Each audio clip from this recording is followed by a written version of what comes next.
Hi, my name is Vira. Now I want to tell you about my goals and hopes for this year. For the first, I hope to pass SNMPTN at Chia Kuala University. I will finish my final semester at this school happily. I want to know more new friends at this school before graduating. I want to continue to remember all the teachers and establish a good relationship as a student and teacher until the end. I also want to be closer to friends to create happy memories before parting.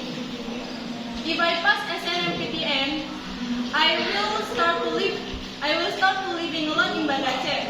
I will try to get used to the situation. I will manage my time. I will learn to live alone. On the first day of college, I want to meet some new friends.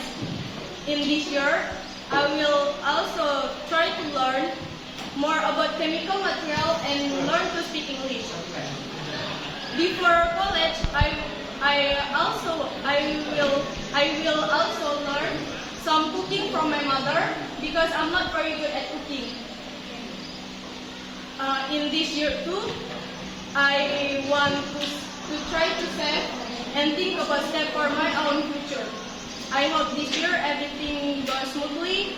I hope I'm still given help and always protected by Allah Subhanahu wa Ta'ala. Closing, I will try to make my wishes come true and I hope my wishes will come true. Amin.